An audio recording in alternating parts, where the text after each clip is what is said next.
This is your ultimate stop for everything sports. The Golden State Media Concepts Sports Podcast. Should I say more? From the NFL, MLB, the NBA to MMA, it's all in here. The Golden State Media Concepts Sports Podcast. Listen now.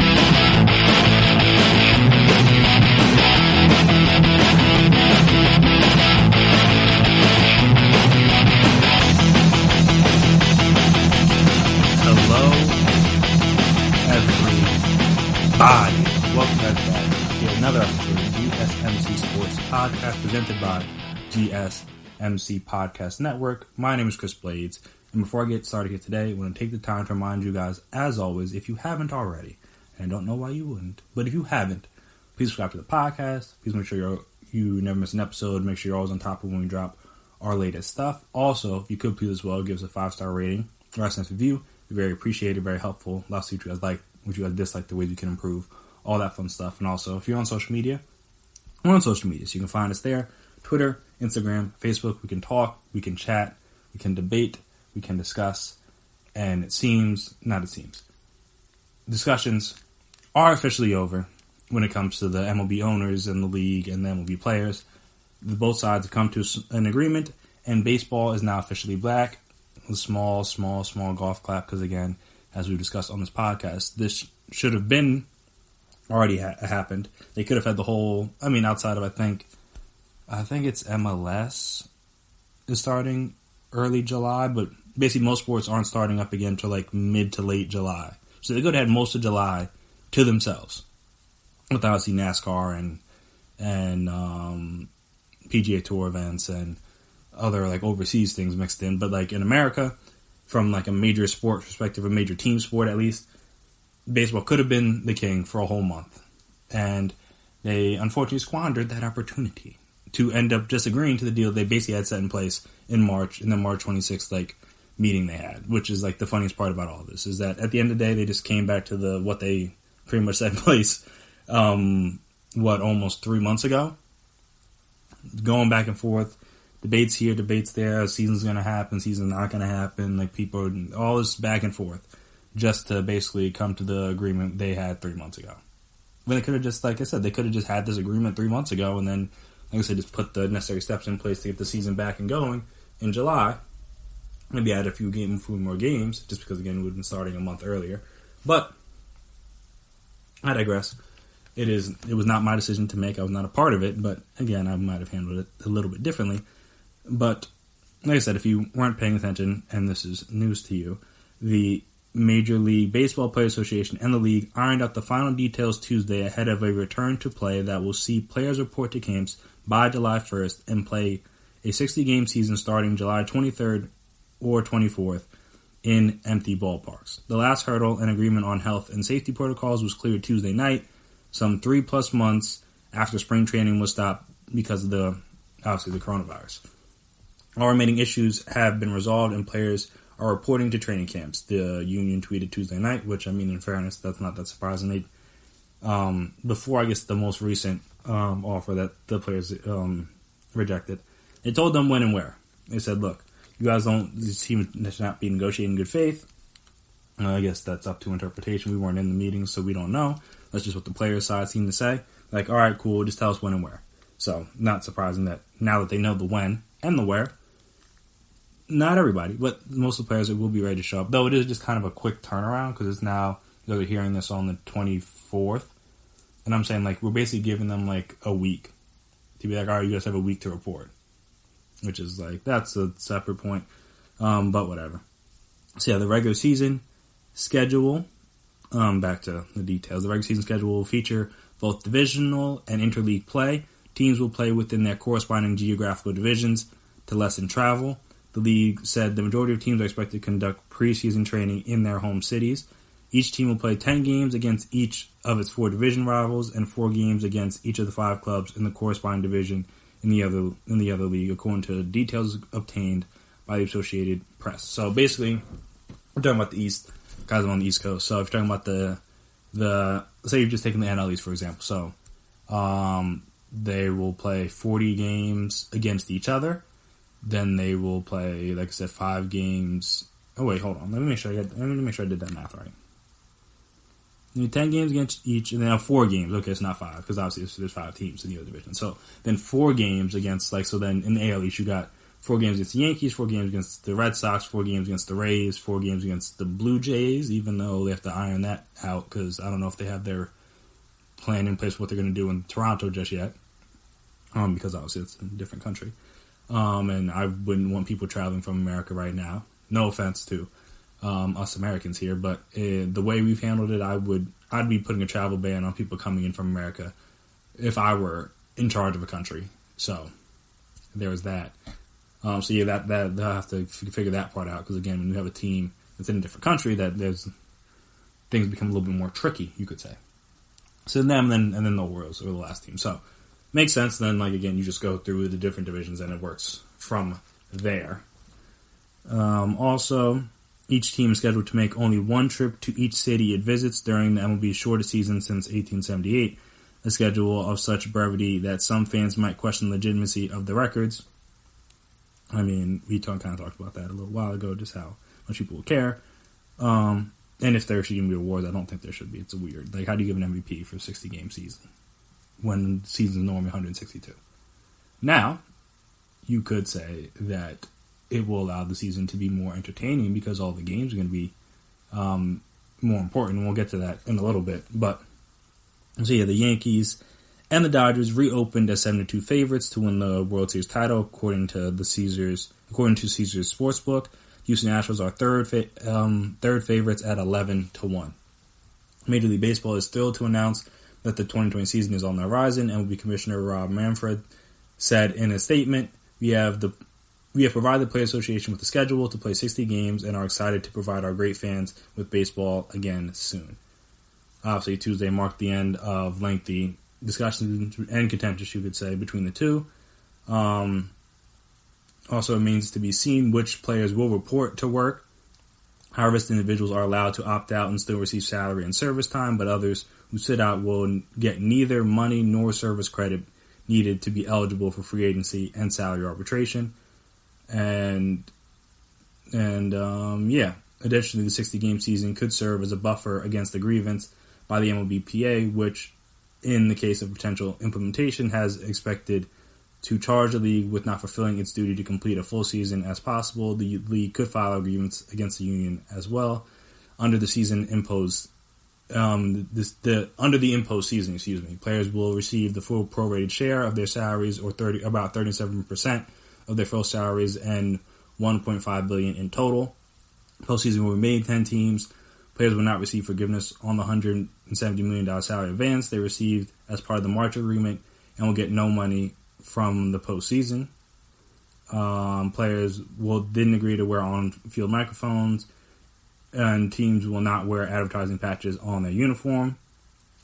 So before we get to the last interesting thing, trade deadline will be August 31st, and the deadline to be in an organization for postseason eligibility will be September 15th, and teams can resume making trades Friday when rosters are no longer frozen. An active roster will be 30 players during the first 2 weeks of the season, 28 the second week, and 26 after that. They will not expand to 28 on September 1st. And lastly, one of the bigger things is that the sides expanded the designated hitter to games involving National League teams for the first time and instituted the innovation of starting extra innings with a runner on second base. There's still talk of a possible playoff expansion. The rejected deal called for 16 teams. And like I said, obviously they got to figure out what they're doing in Toronto, because Canada maybe doesn't want people in there. But yeah, so MLB's back. Finally, like I said, took long enough, but we are here now. The DH thing is pretty interesting because it doesn't sound like, I guess it's just for the season. We'll see how it plays out in the future. But it's a thing that I know a lot of baseball purists were against, if you will, even though they've had in the AL for many, many years now. So it's like, what's what's the holdup? One could argue. Yeah, that would just be interesting. I know for a team, I know my dad's a Mets fan, so just speaking for them specifically, they could get the benefit of not having to put like Dom Smith or not having to put Cespedes out there in the field and just have them hit, because obviously Cespedes is still coming back from all the different injuries he's had the last couple of seasons. So then it's just like, all right, don't even worry about playing the outfield right now. Just be our DH, full-time DH. And, I mean, that's not the worst thing in the world, honestly, for them. And obviously they're not the only team this will benefit. They were just the first team off the top of my head. But, yeah, just overall, I think it'll be interesting to see, because it adds, I know a lot of people say it takes the strategy away, but in my opinion, it adds a little bit more strategy, because now that ninth, instead of not viewing that ninth hitter as a guaranteed out, now you have more potency in your lineup potentially. You could add an extra bat, an extra RBI guy, an extra home run guy, an extra power bat, things like that, an extra speed guy if you want to just like again be able to at the bottom. Well, usually DH is not really a speed guy, but you get the point. You just allows teams to and also allows teams to play the matchups. Because then with the DH, you can still pinch hit guys. It's not you have to keep the DH in the whole game. Like you can pinch hit for the DH, just like you can pinch hit for anybody else. So, again, it'll be interesting to see how teams utilize it, or just mainly obviously National League teams, because this is the new thing, and also how it goes. Because if it's a hit, and I mean, no pun intended, but if it's a hit, then I don't see why they wouldn't implement this in the future, personally, at least. But again, that could just be me. And also, we'll have to wait and see, as we will discuss a little bit later with some of the NBA and WNBA players. We'll have to see who decides to sit out. Because I think it was the Rockies already had 3 people test positive, including Charlie Blackmon, if I remember correctly. So it'll just be interesting to see who decides that they're like, nope, this isn't worth it for me. Because, I mean, it's going to be somebody. Like, I don't think every person's going to show up for the season. I don't expect everyone to. Just like the same thing's happening in the NBA now. Same thing happened in WNBA. I don't think it's going to happen in the NFL. But yes, we saw I think it was in the women's soccer league here, the one whole team had to pull out because they had a bunch of players test positive in Orlando, I believe. I mean, which makes sense. It's Florida. It's getting to be one of the hotbeds right now. But like I'm saying, you're not going to have everybody there. It's not going to be a normal season. So I'm just curious to see which players are on which tier. Like how, like as again we'll talk about with the NBA and the WNBA guys. Like not all those guys were elite players, but they're also not like bottom of the roster guys. So it's like those guys in the middle. Like which one of those guys would be like, hey, look, the safety of my family, safety of myself is more important than playing a 60-game season that's no one's really going to care about outside of this year. So like I said, it'll be interesting to see if like guys like Mike Trout or different elite level players decide they want to bypass season, or maybe like I said, some mid level or lower tier guys decide they're like, hey, look, this isn't worth it for me. And like I said, we'll see. It's different. Again, it's a little bit different from the NBA because they're restarting. They already played a good portion of the season, so it's not like you're just missing the entire season. But for the MLB guys, they will be. And then, like I said, you may get your money back, you may not, depending. But imagine if you're a high tier guy like Mike Trout, assuming he didn't go crazy on the expenses this year, I think he'll be all right on the money side. And again, there's a lot of players making a lot of money in this league. So, no, I mean, not a lot, but you know what I mean. Like there are guys that are making hundreds of millions of dollars. So I think if they decide to sit out, they'll be all right. So, like I said, it'll just be interesting to see who decides to do what. But as we talked about with the 60 games, I personally think it'll be interesting to see how that plays out with the fans.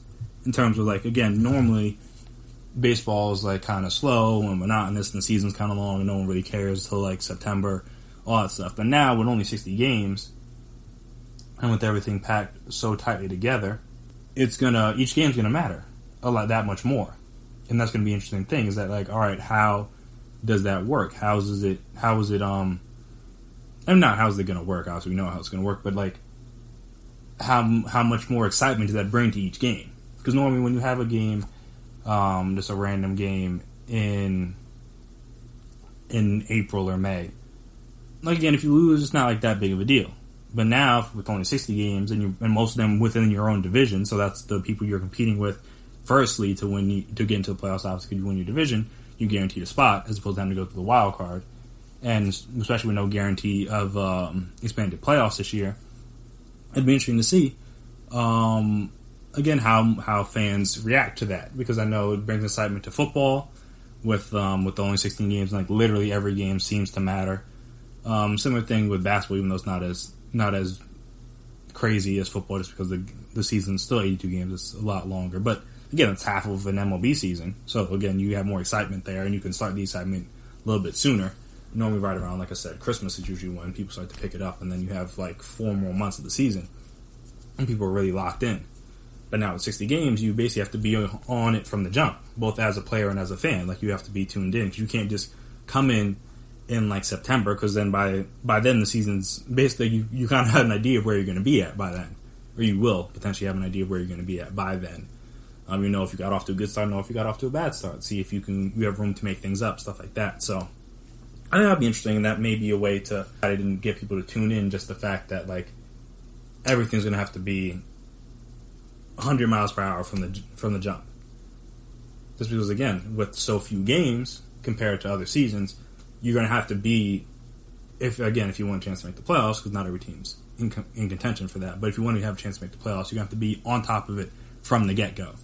And I think, like I said, that could bring an excitement to fans that you normally don't see. And maybe even the casual fan, just because not everyone's going to be in the house, because they're opening a lot of stuff back up. But I'm just saying, maybe people will be tuned in more because they know, all right, I only have 60 games to watch as opposed to 160 games. Like, that might do it for some of the casual fans that normally don't like to pay attention to baseball until the end of the season. Now, this is the end of the season. The last 60 games would be the last, 2 months, more or less, of the season. So we're talking about August and September after the trade deadline. Well, yeah, I feel like that's when a lot of if they're not big NFL training camp guys, that's when a lot of the casuals would tune in. Just be like, all right, let me see how the team's doing down the home stretch. Now the entire thing's the home stretch, so it'll be interesting to see. Maybe they can kind of gain some momentum and fandom off of that. Just because it's going to be weird, you got to accept the weirdness from all sides. You got to be willing to be like, hey, look, this is going to be a strange year. We're gonna lean into it, kind of thing. So we'll see how that goes. But the MLB is back. We weren't sure we were going to get here. It didn't seem like we were a week ago, just because of the way the negotiations were going. But we're here, and we're back, and we will see how it goes. But yeah, so speaking of having to fight a little bit, NASCAR has themselves in the thick of a fight, obviously, with the racial and social tensions going on in this country, and even going on within their own sport. So we'll give a little update on their most recent race, and then obviously the whole Bubba Wallace situation, and the findings from that and everything. So we'll discuss all of that right after the break. Stay right there.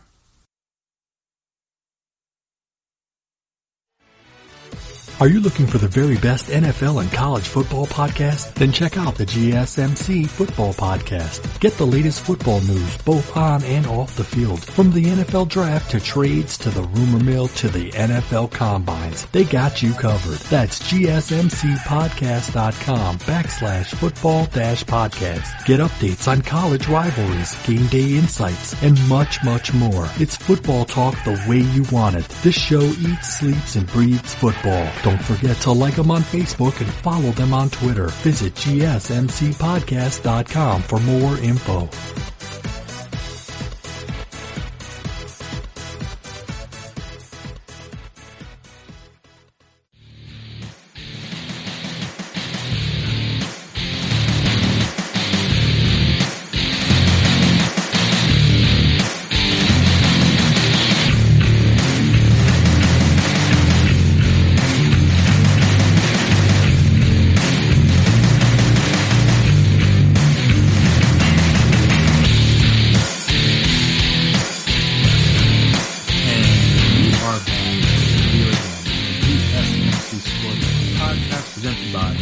GSMC Podcast Network. So, NASCAR.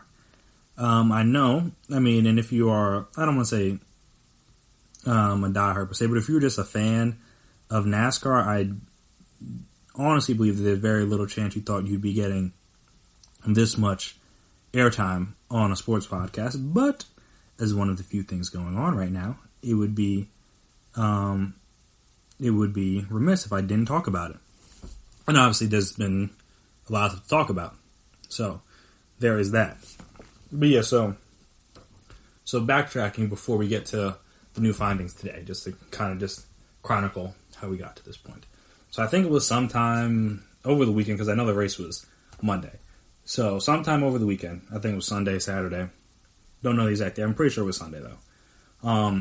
It was reported that there was a noose found hanging in the garage of Bubba Wallace, who, obviously and famously, is the only black driver on the major circuit. I believe he's mixed, but still, that's more than everybody else.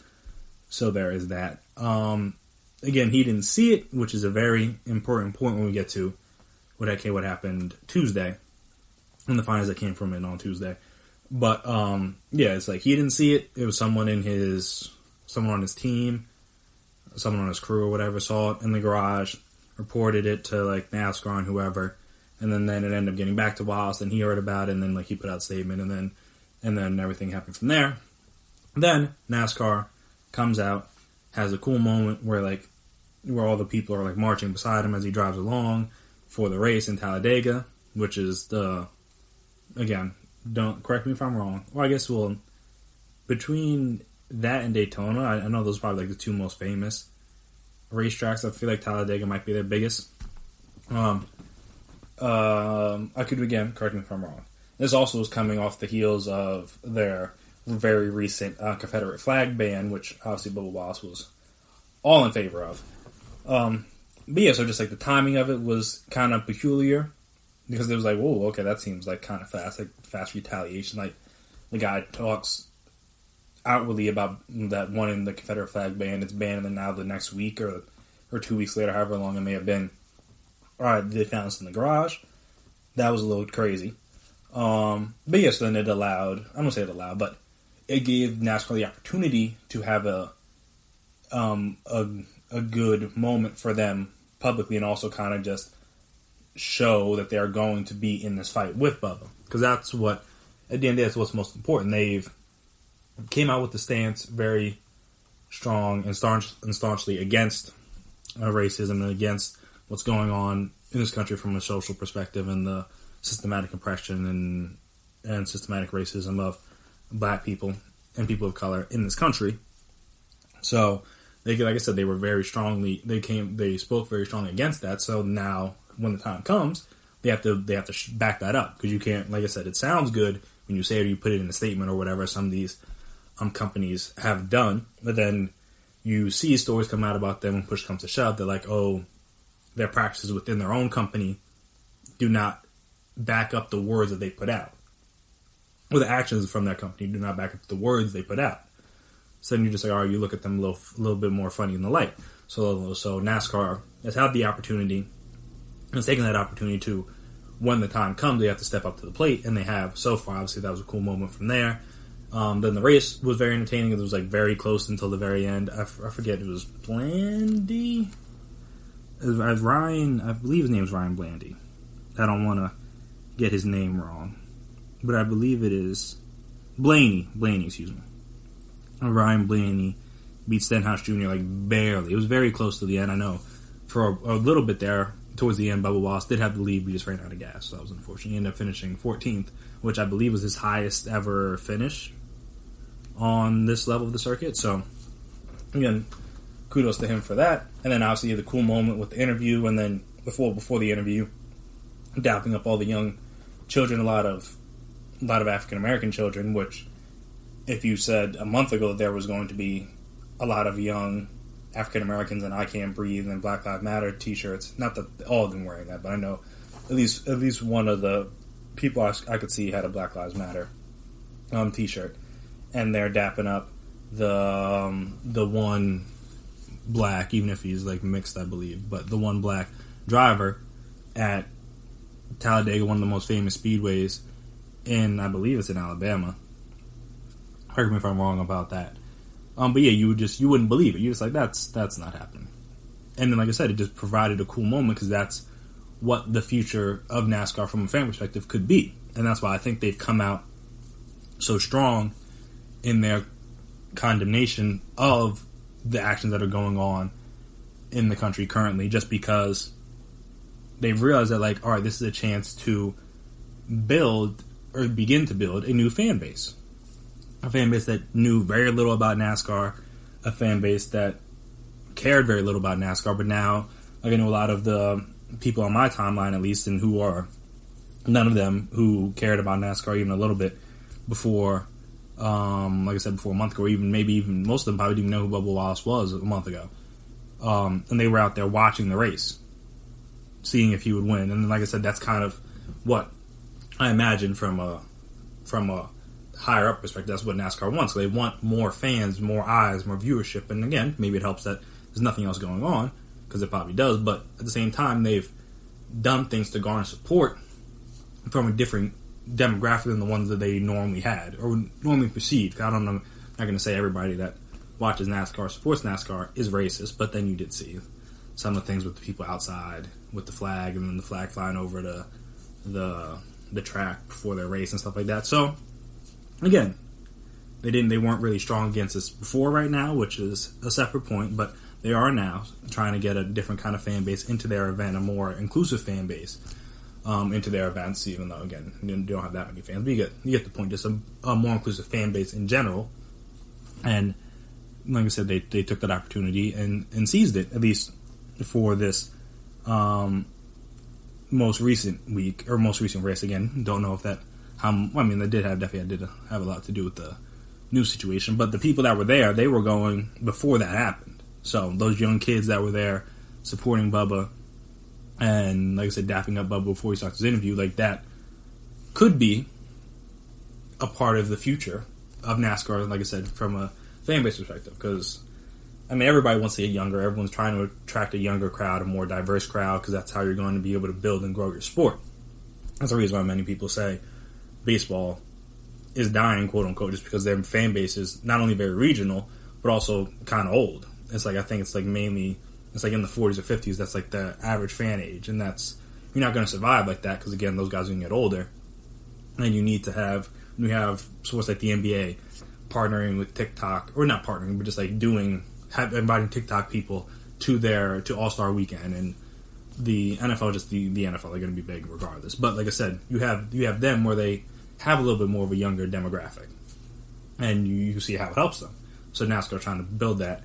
So then there's that, and then also then we come to Tuesday and what happened Tuesday. So the FBI did an investigation into this. Did not know they were doing that, but I did an investigation and determined, which is good for Bubba, which I will preface everything that may come after that by saying that Bubba Wallace was not a victim of a hate crime, and that a pull rope fashioned like a noose had been on a garage door at Talladega Superspeedway since as early as October of last year.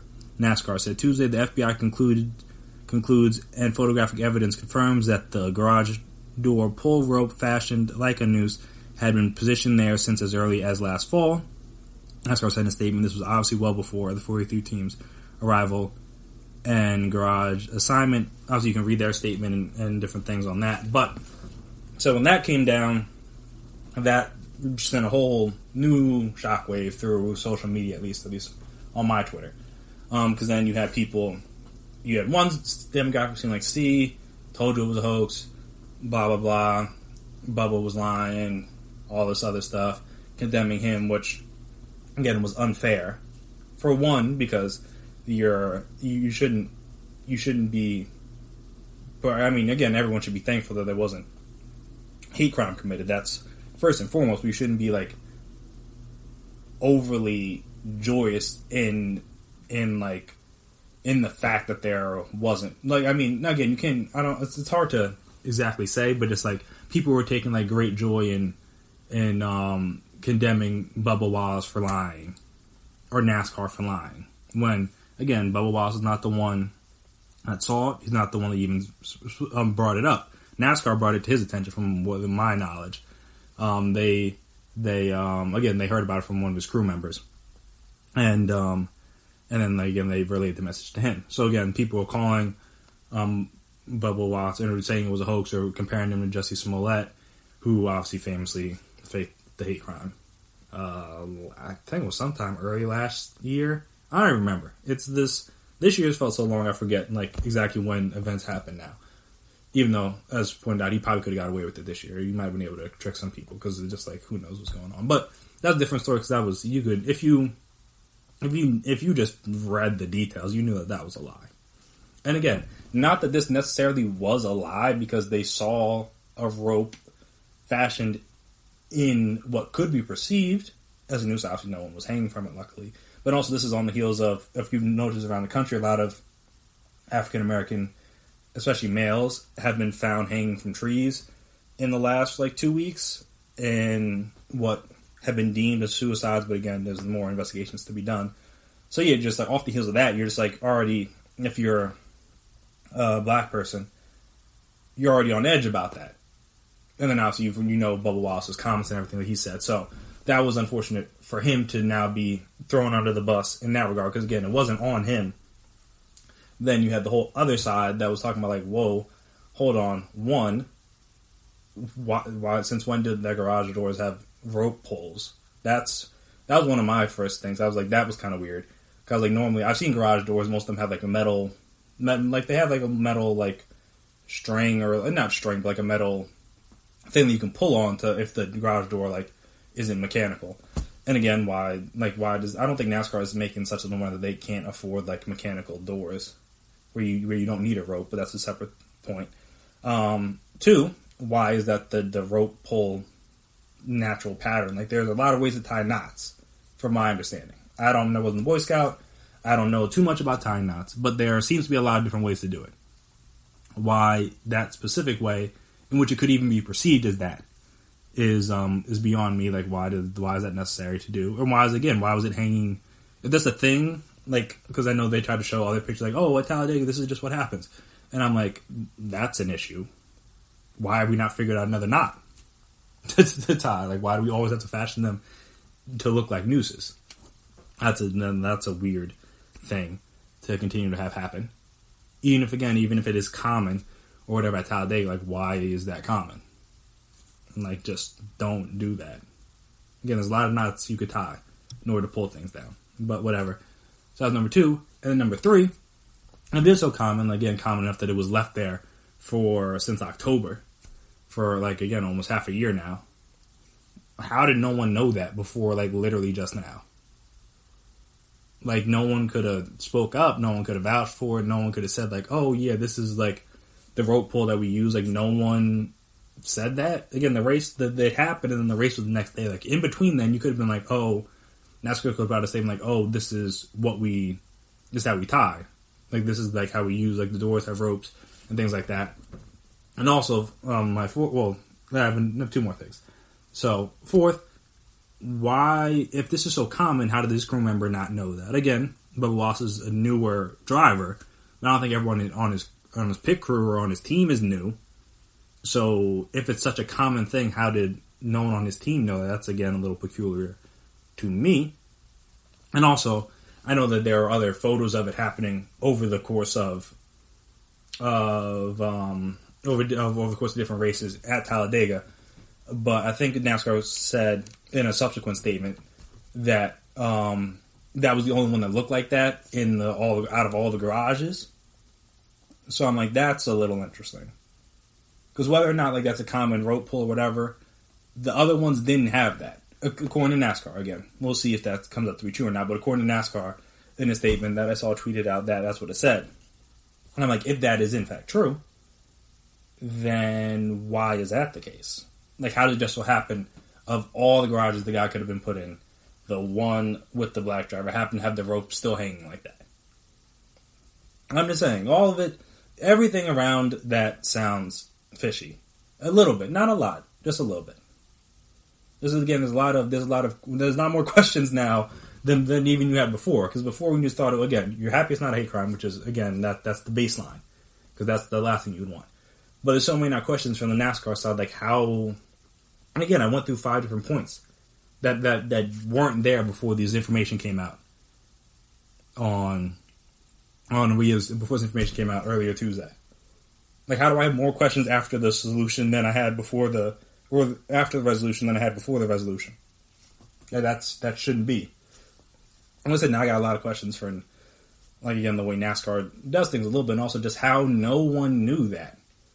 Like, how did no one knew that this was like this for months before the FBI did their investigation? And that's the funniest part, is even NASCAR, I think, is still doing their own separate investigation, which is another weird point, because, like, if you believe the FBI investigation, all right, then boom, you're done. Everything's been looked at. It's good. Cool. But now, why do they have to do another separate investigation? Because now that makes the FBI look fishy. A little bit. Just because it's like, all right, the FBI is the FBI. They're supposed to be thorough and some of the best in that kind of field. Why would NASCAR then need to do their own individual investigation if they believe the findings in the FBI one? So, like I said, I don't think this is the last you hear about it. And again, it's unfortunate for Bubba because he's going to be hearing about it. I imagine at the next race, people will probably be making jokes or making light of the situation, which, again, you shouldn't be doing. You shouldn't be outwardly blaming Bubba Wallace because, again, he didn't find it. He didn't say anything. NASCAR was the one that informed him. So this had nothing to do with him, whether or not it was real or fake or manufactured or misunderstanding or coincidence, whatever. None of that's his fault. And I just felt like, above all else, it was unfortunate that a lot of people painted it as his fault when he had nothing to do with it. And also, again, NASCAR is going to have to stand by Bubba this for the rest of his career, honestly, at this point. You've made your bed in terms of you're going to be outspoken and all the racers, all the drivers, and all the higher-ups are going to support Bubba in his fight. So that means that's going to continue on, because now people are going to, like I said, they're going to make fun of him, they're going to mock him, ridicule him, talk down on him. And NASCAR has to be willing and able and ready to support him through that. Because, again, he didn't ask for any of this. This is not, he expected to just have a calm, cool season, had the guy using the N-word earlier in the year. Now you got, like, again, all the social unrest stuff. You got the Confederate flag ban. You got this now. Like, this was not what he planned for his 2020, though. No one's 2020 is probably going the way they had it planned. But still, it's like, this is not the fight he thought he was going to be making. But now, he's supposed to have NASCAR on his side. So NASCAR has to make sure they stay by his side. And this is what they're going to see, is that it's easy to, like I said, to say words and say you're going to do things. But now when push comes to shove and you actually have to do them, things become tougher. The rubber hits the road, as, again, you would say in NASCAR. So, I think you would say. I don't know exactly all the terminology. I'm still new, guys. Please teach me. But yeah, so you have to see that this is not a fight that you just like do for a couple weeks. I'm like, all right, I'm good. Like, this is an ongoing fight that you'll have to be doing anytime something like this comes up involving Bubba or any other African American driver they may have in the future. Like, you have to continue to do this and to continue to support them through this. And the same thing with all the drivers and stuff. You can't just, for Docu, this is not something you can just, like, forget about. It's something that you carry with you literally every day. So if you're going to be an ally in this, you have to be willing to carry that burden with them or support them through that burden every single day. So NASCAR's backed up their word to this point, but they have to be willing to continue the fight and continue fighting alongside and/or with Bubba, because, again, these issues and these things aren't just going to go away. Just as you try to get them to. It's not that simple. But yeah, but speaking of things that might have been simple, or could have been simpler, I should say, Dak has officially signed his franchise tag. Contract negotiations between him and the Cowboys, much like the Jamal Adams situation, little shaky. Much like the MLB and owners and players, a little shaky. He should have had a deal by now, I would think. But he signed his franchise tag, so we'll talk about that and also the pros, in my opinion, at least the pros and cons of taking the time to sign it now as opposed to waiting a little bit longer. So, we'll discuss all those right after the break. Stay right there.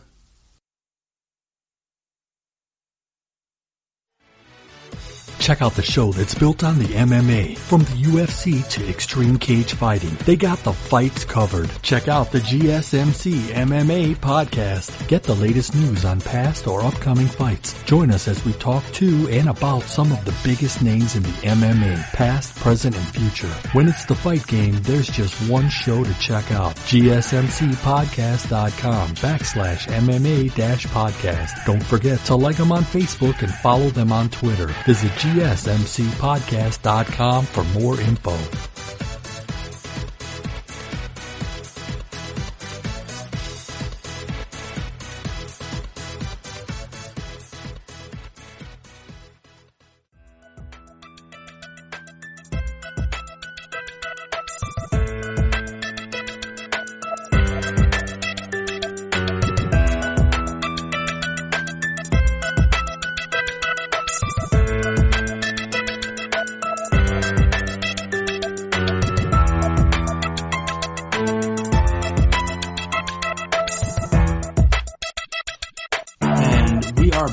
Here again on the GSMC Sports Podcast, presented by GSMC Podcast. So Dak Prescott, he has officially, I think this was Monday, he did this. Dak has officially signed his $31.4 million exclusive franchise tender, which now means the two sides, him and the Cowboys, obviously, have until July 15th to work out a long-term deal. Otherwise, one cannot be done until after this season. News of Prescott's intention to sign the tender broke on Sunday, but then obviously he signed it officially on Monday. He posted a picture with the Cowboys hat, doing a little like Woody from Toy Story, like tip of the hat thing. I don't want to say Woody from Toy Story made it famous or was the first person to do it. He was the one I remember doing it when I was a kid. So that Prescott's decision eliminates the worst case scenario for the team, the quarterback missing training camp and signing right before the season opener. A strategy Prescott clearly never intended to pursue, as he now will be required to attend training camp. Prescott will also be one of the highest paid players in the NFL, and the potential his franchise tag increases by a mandatory 20% next season to 37.7 with a flat or lower cap in 2021. Because the incentive for the Cowboys to get the deal done by July 15th. Let's see. Also, I mean, Dax, again, he says he wants to be there. The Cowboys brass, Steven and Jerry Jones, has stated their belief in the fact that he's the quarterback of the future and capable of leading the franchise back to the Super Bowl, which, again, they haven't done in my lifetime.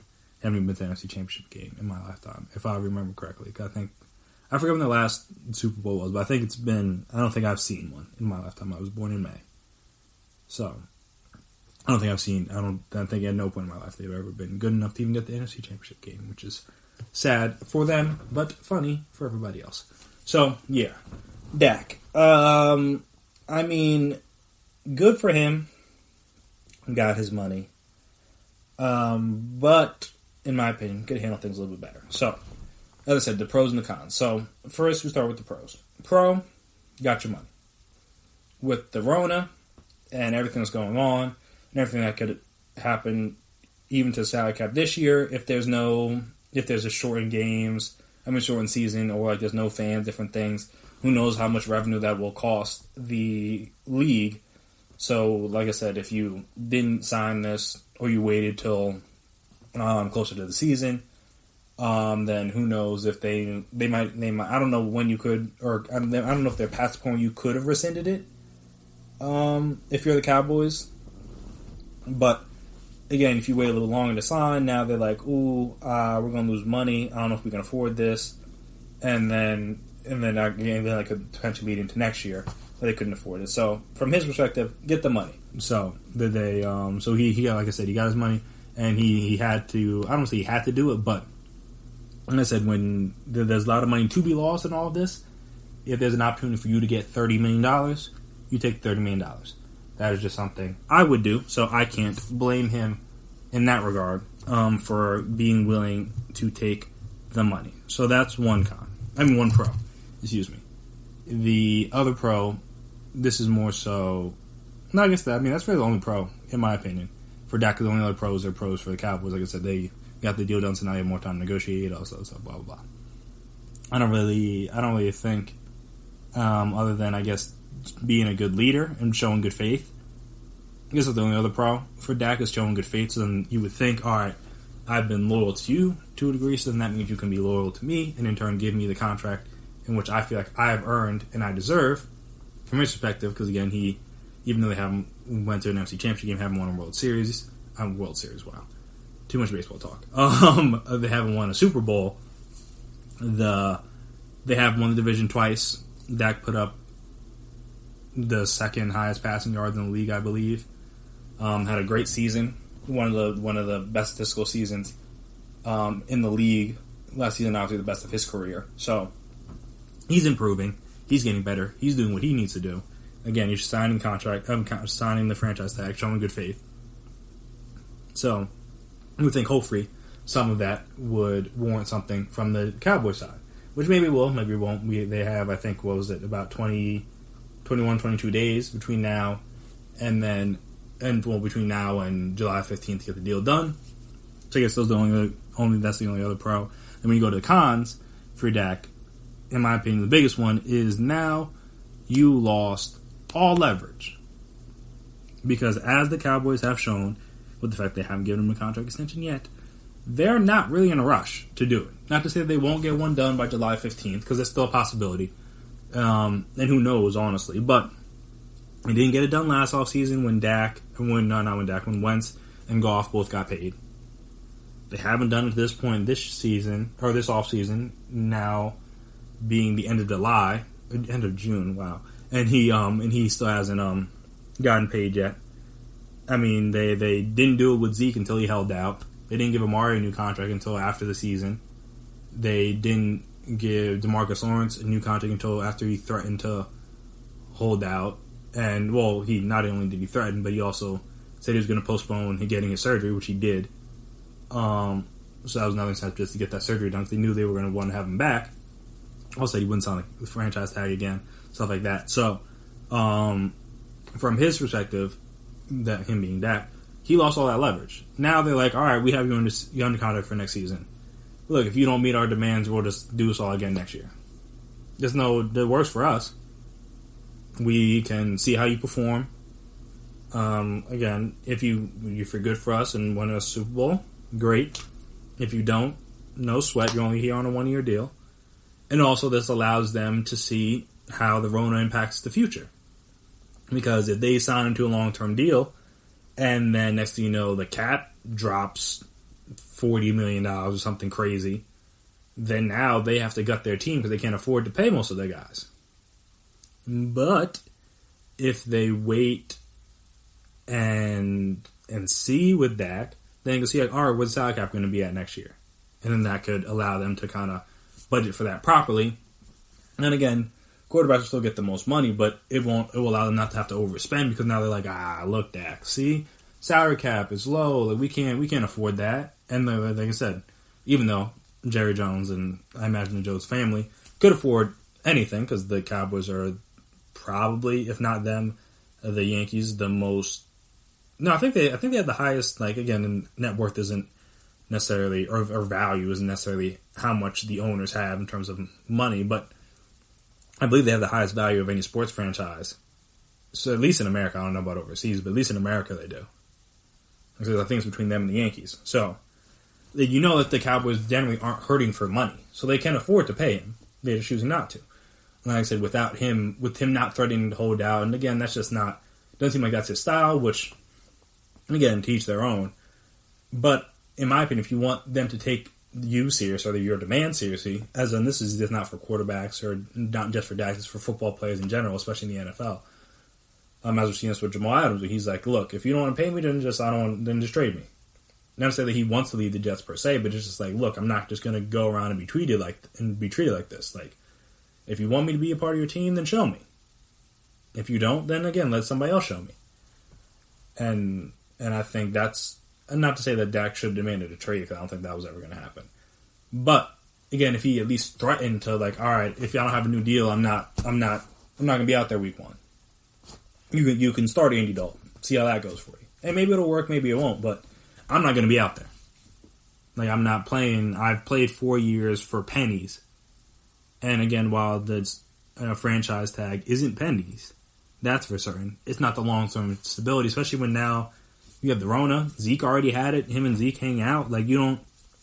This whole season's a little wonky. And that's a disease. Not even the inherent normal injury risk of just playing football in general. You got to couple that with and with the disease. And again, Dak's been a guy that's been pretty durable throughout his career, but what does that mean?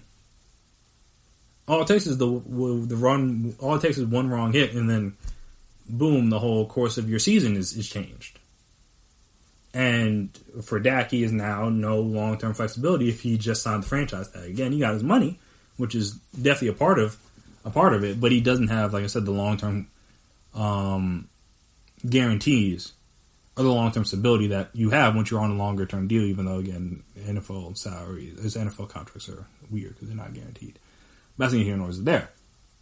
He doesn't have that. He lost that with this debate.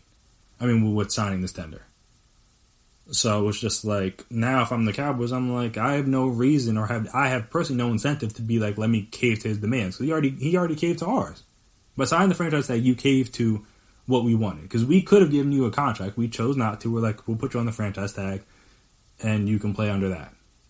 If we don't figure something out. Which, I mean, they probably will.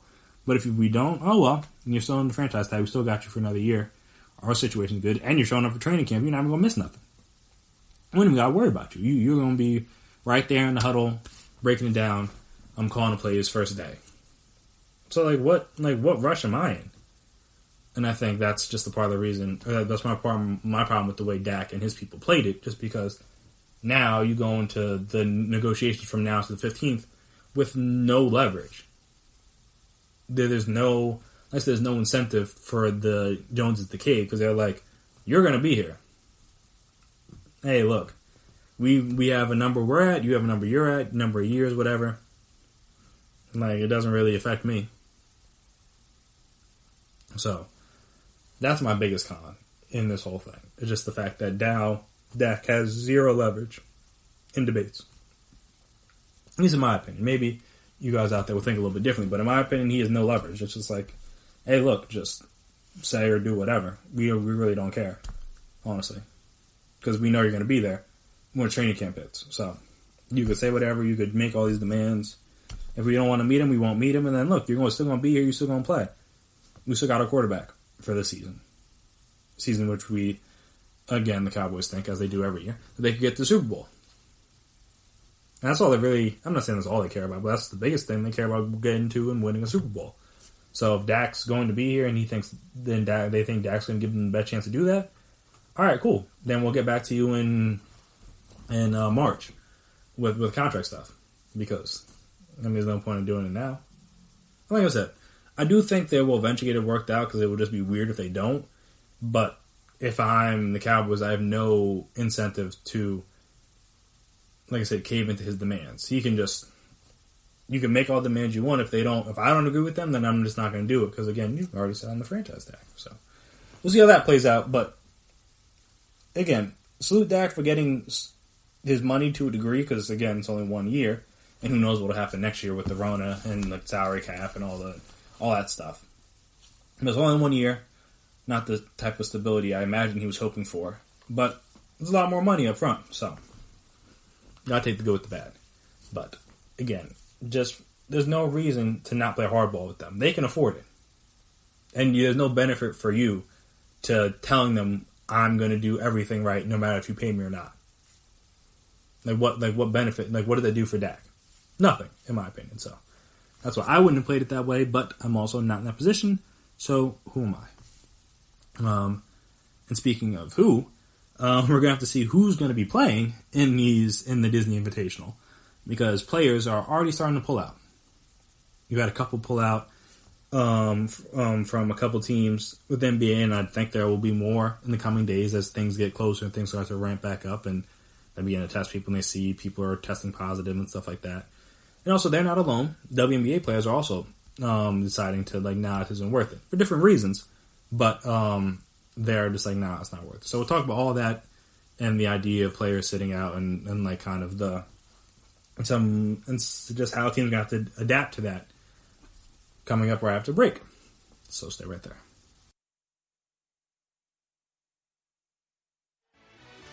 Are you looking for help for your fantasy football team? Check out the GSMC Fantasy Football Podcast. Get today's best advice on who to start, who to sit, even who you should draft. From sleeper picks to red hot lineups, they got it all covered for you. That's gsmcpodcast.com/fantasy-football-podcast. We'll cover traditional leagues, dynasty, PPR, even IDP leagues. When you need fantasy help, there's just one show to hit up. Don't forget to like them on Facebook and follow them on Twitter. Visit gsmcpodcast.com for more info.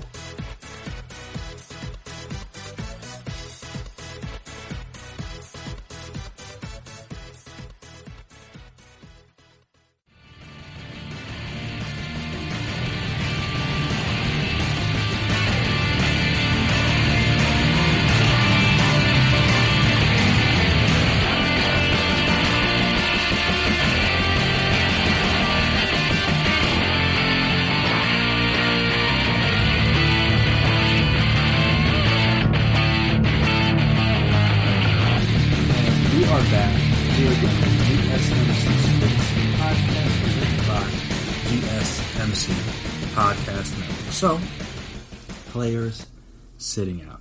We knew it was going to happen, and as we talked about with the MLB, it's going to happen there soon.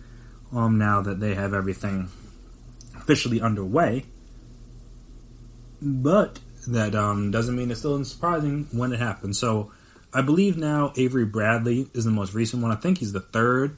Kind of Davis Bertans, who many people, unless you're a very avid basketball fan, may not know him, but he's a guy that plays for the Wizards. He's he's going to be a free agent this upcoming season. I mean, not upcoming season. This upcoming off seasons, I believe. Yeah, Davis Bertans plays for the Wizards. Only 27. He's like 6'10". He's basically lights out from three. He's shooting. Oh Lord, I did not know he had this many points. He's shooting 42% from three this year on 8.7 attempts after shooting 42% last year as well, but only on 4.4 attempts. So he's nearly doubled his attempts, and yet the shooting percentage is dropped by 0.005 percentage.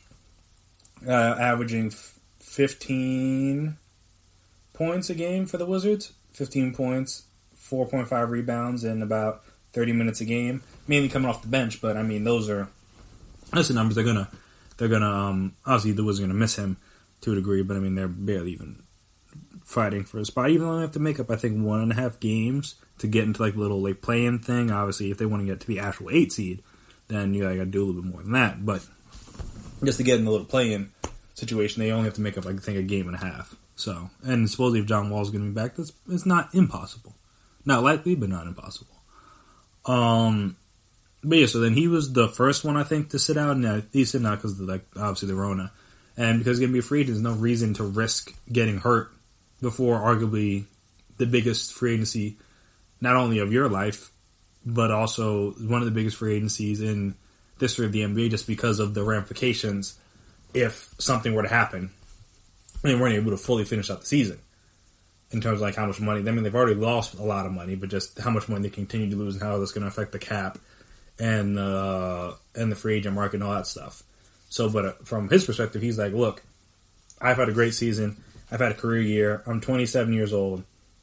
I'm going to get paid by somebody. If not by the Wizards, then by somebody else. I'm not risking it. And from his perspective, I completely understand. There's no reason to. The Wizards aren't going to win a championship. At best, they make the 8th seed and just get bounced in the first round by the Bucks, most likely. Who knows? Wild things could happen. Maybe John Wall comes back and they get hot or something weird. Who knows? But just the most likely scenario is they end up with the 8th seed and get bounced by the Bucks in the first round. And I'm going to risk getting the Rona and getting hurt for that. When I'm, again, going to be a pending free agent. And I'm going to be in line to get a decent payday. Maybe probably, or maybe potentially, the only real quote-unquote big payday of his career. There's no reason to subject yourself to that. In my opinion. Again, teach their own. But in my opinion. So he was the first, and then I think Trevor Ariza was another guy I mean, he didn't have to get into exactly personal. It's very personal, just more or less that, like, I think he had some custody issues and, like, he didn't want to, like, miss out on visitation time with his son or something like that. It's very, you can look up, it's a little bit more messy, you could say, than some of the other people that are chosen to sit out. But yes, and I think he's sitting out, and then now Avery Bradley, who was, again, a guy that was outspoken about potentially missing the season before, I think, on that call, that obviously Kyrie was the big takeaway from, but he wasn't the only one that voiced his opinion. Avery Bradley is sitting out. And he's sitting out, again, for coronavirus reasons, but for a little bit different. Apparently, according to Woj, at the forefront of Avery Bradley's decision to remain with his family is the well-being of the oldest of his 3 children. His 6-year-old son has a history of struggling to recover from respiratory illnesses and would have been unlikely to be medically cleared to enter the bubble with his family. So now you're talking about a 6-year-old who has to stay with relatives. Again, I mean, they're all family, but just with relatives while the rest of the family's down in Orlando. Because, I mean, in theory, if the Lakers are going to be as good as people think they are, and they're going to go as far as people think they could, they're going to be playing until October. So we're talking about 3 months where, I mean, for the first couple of weeks, obviously, he's not going to be alone. But then after that, you're going to be there with the rest of your family, but he's not going to be there. And then, Lord forbid, one of them ends up catching it towards the end and brings it back to him.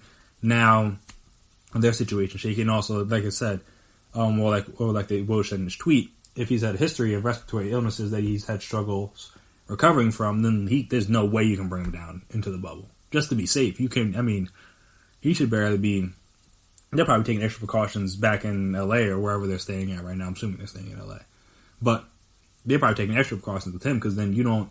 Even though, again, everyone will like quote like, oh, the death toll is so low for young people, even though a lot of more young people are catching it now because they're out and about, and who knows, maybe that death toll will rise a little bit. But and that'll be the big thing, like, oh, like they'll probably recover. But again, if 1% of people die from something, or say you had like one gummy bear or one Sour Patch Kid in a bag that was going to kill you, like just guaranteed, if you eat this one, you're a goner.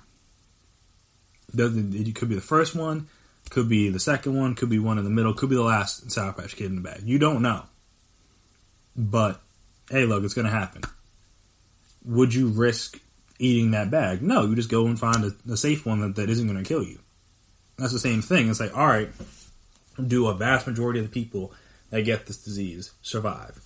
Yes, but it's not 100%. And because of that, there's no reason to risk it. Especially, like I said, when you have a child that has these issues before. Now, again, a lot of people say, like, oh, he has the underlying conditions of blah, blah, blah. But, and I mean, that's good that they know that he does, but a lot of people don't know. A lot of people don't go to doctors regularly. A lot of people don't have insurance. So they don't know what sort of conditions they may or may not have. Some people seem healthy, and then underneath, they're like, they may be outwardly healthy, but they don't do like cardio or anything, so maybe their lungs aren't right.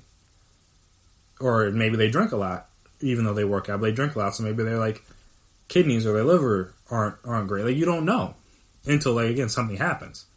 And even with that, people, you hear more and more stories of people that have recovered and still feeling the ramifications of it. And again, not all of them are professional athletes.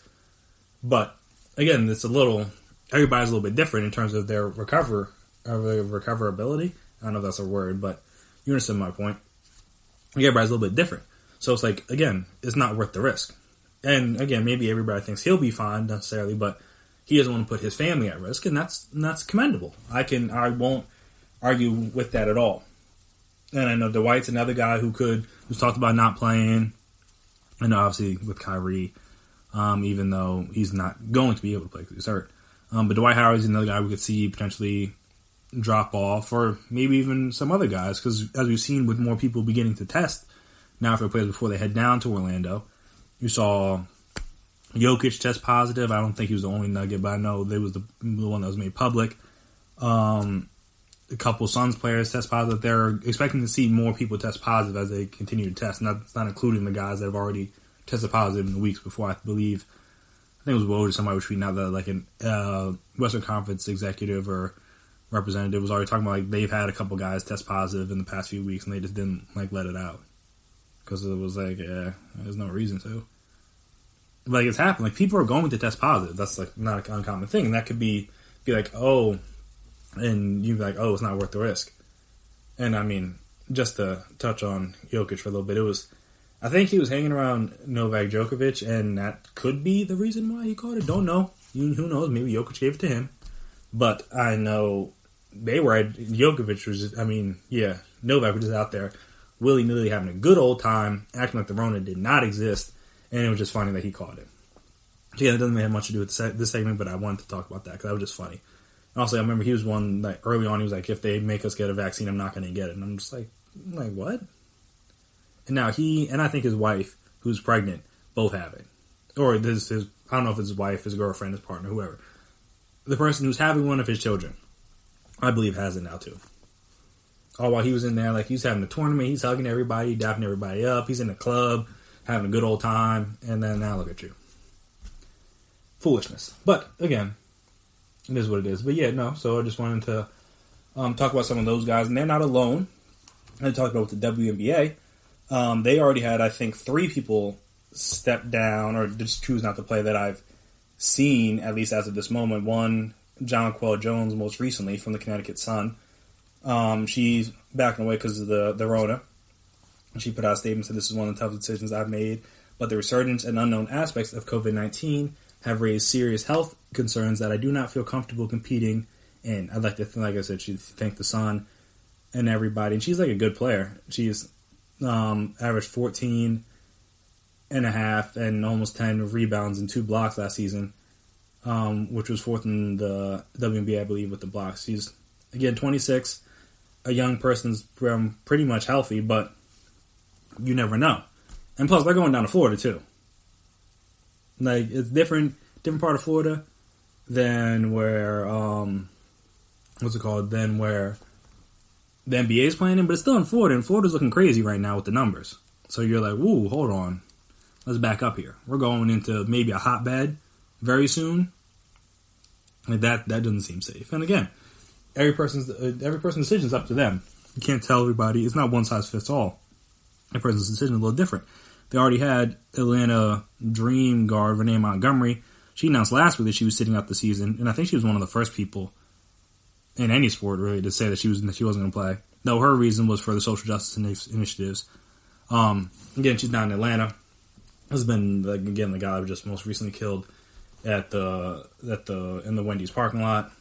So that whole situation with him, they had some big protests down there as well. So maybe she's feeling motivated by that and wants to be a part. I think who was it? Natasha Cloud, I believe, from the Washington Mystics, who just won the WNBA championship the past season. She stepped down for similar reasons. So I know Kyrie, another person people were talking about, like giving up everything, but they're not giving up everything per se, but they're like, look, this is a fight I want to be a part of, and that was a tough decision. This is one I'm going to be willing to make because now is a weird time. I mean, they're playing I think 22 games, something like that, so it is what it is. But they're just like, hey, look, now's not the time for me to play. There's other things going on, and you have to commend that, and you have to respect it. So shout out to those women, and again, I think shout out to Maya Moore. I remember I mentioned a couple episodes back that she did some missionary work, but she's also done a lot of criminal justice reform, trying to get somebody off of.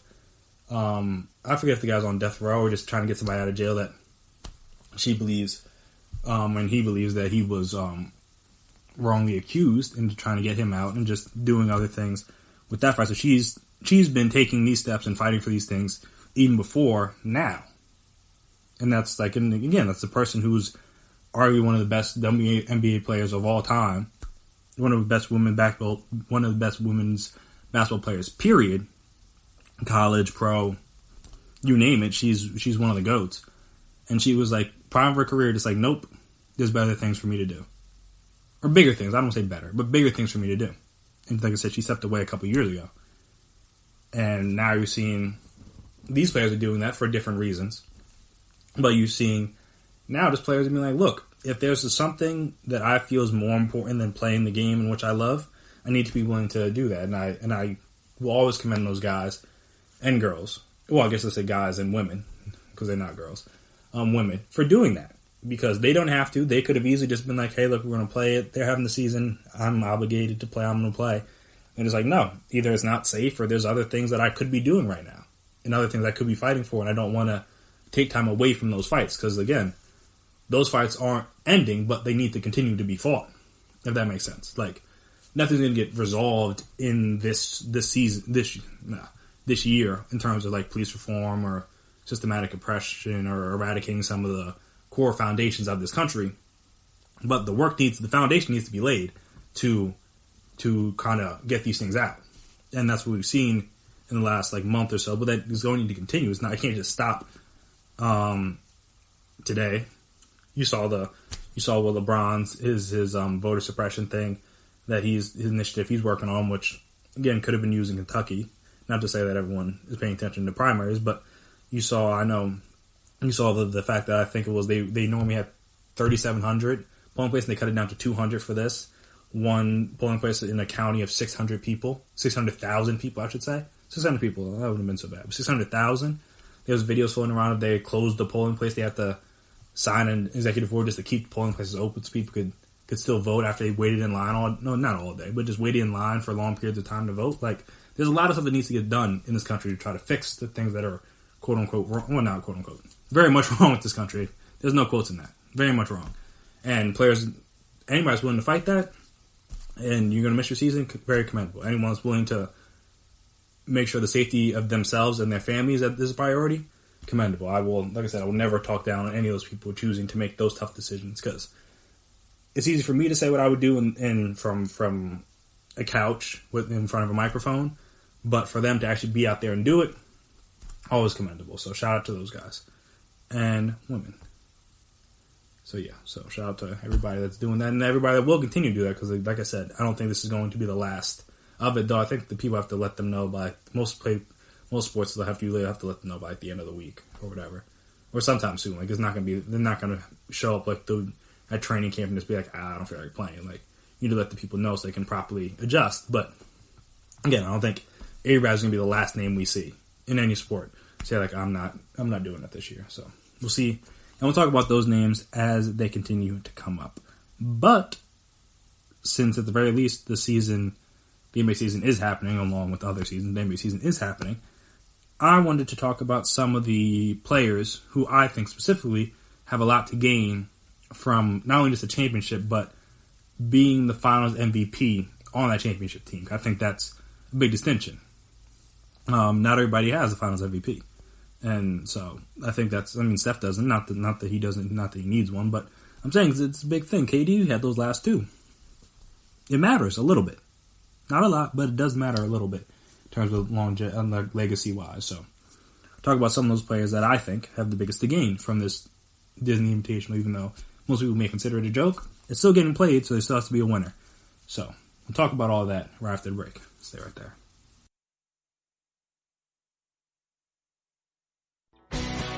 Are you looking to get your college football fix? Looking to get the latest news on your favorite school's team? The GSMC College Football Podcast is your ticket to all things college football. Join us as we talk college football from the national championship, the college rivalries, the bowl game, to the Heisman Trophy. To which conference is the best? We've got you covered for the Big Ten, SEC, Big 12, the Pac-12, ACC, and everything in between. Download the GSMC College Football Podcast on iTunes, Stitcher, SoundCloud, Google Play, or anywhere you find podcasts. Just type GSMC in the search bar.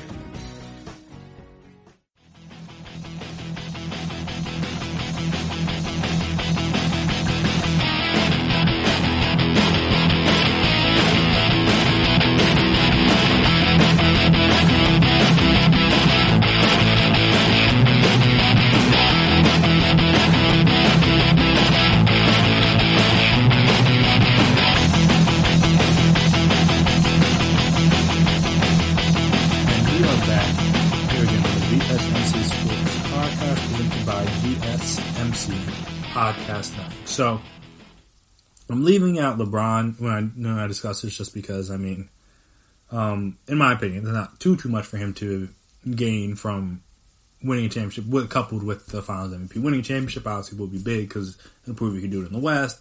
He will have done it with 3 different teams. He'll now have more than Steph. He'll have as many as Shaq. He'll only be like 2 behind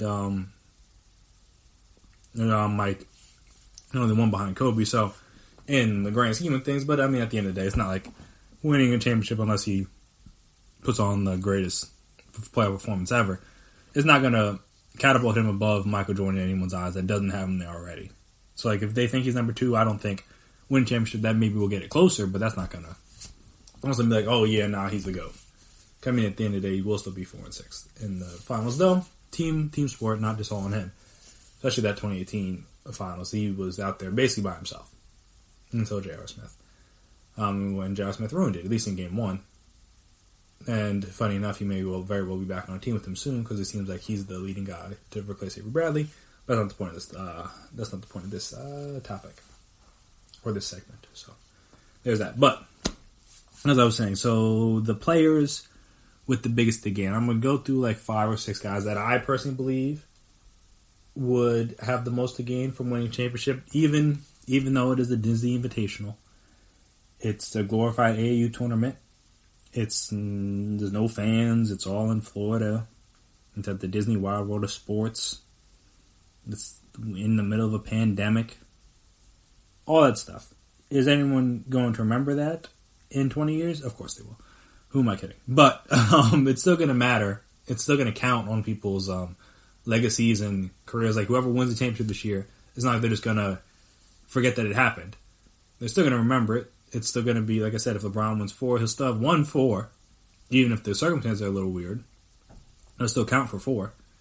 It's not like you're just going to like act like this one doesn't count. Or at least, well, like I said, some people might, but I know he and Lakers fans and a lot of his fans will act like it counts. So if it's going to count for him, then it's going to count for everybody to that degree. So if it does count, on the first player, or I guess I could say in this specific case, players, that I think it would benefit the most would be like, not LeBron, Harden and Westbrook. Obviously, if the Rockets win, that validates them enough, but just winning a championship for both of them, different cases, but again, Harden finally able to do it on his own, well, not on his own, but to be the guy to carry a team to that championship, just because, as I've mentioned a little bit and has been documented throughout his career, he's kind of been one to come up short in playoff moments. Not always, not every year, but just in general, he hasn't been able to get over that proverbial hump ever since he kind of had the letdown performance in the finals in 2012. And then over the course of his career, he's had other unfortunate moments in the playoffs, at least. And this would be a moment for him to kind of put all that behind him finally, and for people to actually to put some more respect on his name as a overall and an all-time great player. And the same can be said for Russ. I mean, he was a guy that no one ever thought you could win with. He's always going to hold the team back. He's never going to do anything right.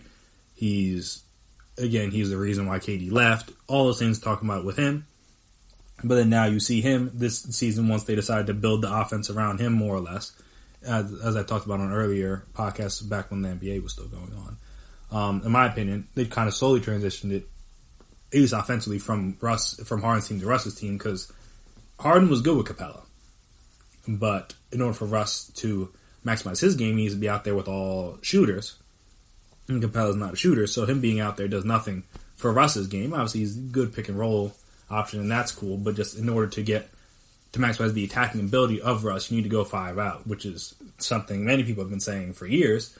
But the Rockets are the first team to really fully implement it, and we saw it was paying good dividends for, at least for Russ, maybe not for the team, because I think they're like 6th. But again, they were pretty solid without having, like, again, a tall guy on their roster. It was working out decently well for them. So, like I said, that'll just, for both of them, it would just be validation for their careers, and again, for people to be able to stop disrespecting them to a degree. Not, again, they're not the only players that gets disrespected, not just singling out them specifically.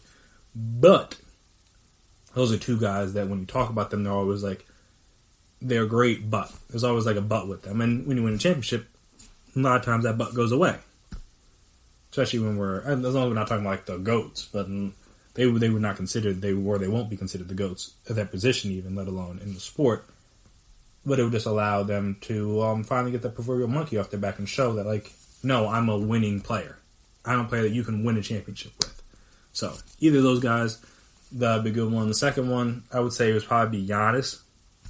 Just because, and I mean, he's still young, so he doesn't need to win one now, but if you're going to be the arguably back-to-back MVP of the league, you kind of want to have some hardware to show for it. I mean, hardware outside of MVPs. You want to have some rings to show for it, and I mean, again, he still has a lot of time left in his career, so it doesn't need to happen this year, but I think if he got it this year, it would kind of validate him a little bit more, because, again, people still kind of question if he's a guy that can carry a team all the way, and if he's a guy that can get you over that hump, or if he's just going to be a guy that's going to have put up great regular season numbers, and then when it comes down to the playoff, his style just doesn't work. This is normally you can sag off him, you can pack the paint a little bit more, and he becomes less effective, because the jump shot just isn't fully there yet. So, in my opinion, he's another guy that would benefit greatly from a championship, because then you could be like, no, Giannis' style can work. And then we'll talk about who Giannis' style would winning for can kind of correlates with him a little bit too. But it would be big for them. And also just, this is a separate argument, but it'd be big for the Bucks, because I think if they have a couple uninspiring exits this year and next year, then there's a legitimate case you can make that Giannis might bounce. Or I think it may, no, because I don't think he's a free agent this year. I think he's a free agent next year. So there's a legitimate chance whenever his contract is up, if they don't do something or win something during his time with the Bucks, it's legit, like, why would he stay? He has no, I mean, obviously they drafted him, but he has no real ties to the city of Milwaukee. He didn't know much about it before he left. And also, you know, the racism thing's a little shaky. So yeah, it's just like, if they don't win anything, then it's like, why would he stay? That's a very fair point. Like, why? What can't he do anywhere else that he can do in Milwaukee? Because clearly it's not winning a championship if he hasn't done it. So I think not only will be big for him, it will be big for that city and big for that team to kind of validate him and trying to convince him into staying, even though obviously they tried it with Toronto and the Kawhi and it didn't work. But again, Kawhi hadn't built any foundation in Toronto. Giannis has built the foundation in Milwaukee, and if that foundation doesn't lead to a championship, then you might see him be on the move. So that's another interesting one, in my opinion. Third, I would say, again, this is kind of a tie, kind of like the Harden Westbrook one was. It'd be Embiid and Simmons, just because, again, if they win, and also, again, this is winning and being the Finals MVP. Just them winning, period, will kind of put to bed, in my opinion, the whole, like, oh, can they play together? Like, oh, like, you need to split them up. Like, oh, they don't, they play best when the other one's off the floor, blah, blah, blah. They can't coexist. They can't be teammates. The same kind of things that they did with Russ and Harden to a degree.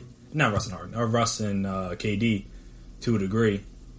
And even though I still contend if they didn't trade Harden, or Russ doesn't get hurt, then tear his meniscus because of stupid Pat Beverly the year after, then I think they might have a championship. And again, who knows? Maybe they would have lost to the Spurs in the conference finals. They would have lost to the Heat again in the finals.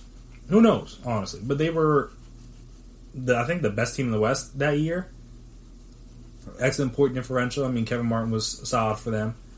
And obviously, I mean, he didn't turn into James Harden, but that happened. And also, I think if had KD come back, they were probably going to get Al Horford, and maybe not 2019 Al Horford, but 2017, 2018 Al Horford. They could have done something with that. Personally, in my opinion. Again, they never really put the right pieces around them, or even if, like, Serge doesn't get hurt, again, the 2014 Western Conference Finals, he's not that basically playing on one leg because of the calf injury. Like, they had some unfortunate injury luck. But them, or just, I mean, they can just, him or KD or Russ could hit some shots in Game 6. Or just, put a hand up when Clay shot. I mean, they put hands up when Clay shot, but he just decided to make 11 threes that game. So, I mean, if that happens, what are you going to do? But, like I'm saying, it would kind of put to bed the Embiid and Simmons, like, trade. You need to trade one of them. You need to split up the team talks. And also kind of would just validate them as players, because, again, Kind of like the Giannis, like I was touching on. Sims is the guy that they think, his style isn't conducive to winning when you get to the playoffs. And then if he wins and is the Finals MVP, then you can't say that anymore. And also with Embiid, it's like, he's never in shape. He doesn't take it serious. He's always beat up. He's always this. He's always that. But then now that would kind of supplant him, arguably, as the best big man in the game. If he did that and won the Finals MVP. So, like I said, those guys are third. And I'll go run through the last two real quick. So I think the fourth one, because I'm not counting LeBron, would be for Anthony Davis. Because again, there's a chance that Anthony Davis could win Finals MVP. I mean, there have been many games this season where he's been the better of the two between him and LeBron. Not every game. Over the course of the season, LeBron's been better. But just my point is that there are games where he's had excellent games and been the better player. There's no reason to think that in a 7-game series, he can't be the better player for 4 out of the 7 games. It's not impossible.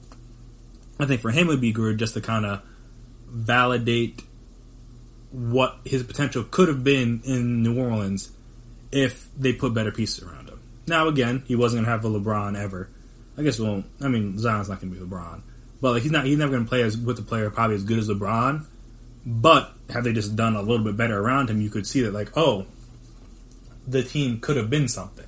Or he could be something. A lot of people just thought he was a perennial loser to a degree because he hasn't really done much in the playoffs in his career. And again, it's a team sport. It's not just him. But this will kind of just do away with those talks and just he's just a good regular season player. No, he's gonna have he's gonna have time to shine in these playoffs or in this Disney Invitational. So if he seizes that, then all right, this is. I mean, he did it in college. It's not like he didn't as a freshman win win an NCAA tournament and was the best player from start to finish that season. You've seen him do it. You've seen him be the best player on a team and win a championship before.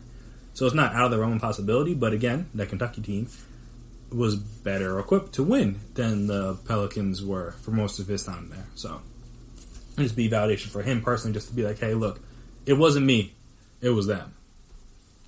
Because I know some people still kind of think that he wasn't good enough to carry a team on his own. And then lastly, this is going to be a bit of a surprise to a good degree, because I could have said Kawhi again, or I could have said Paul George, or Jason Tatum, or something like that. But I think I'm gonna go with Jokic, and I only say that because a lot of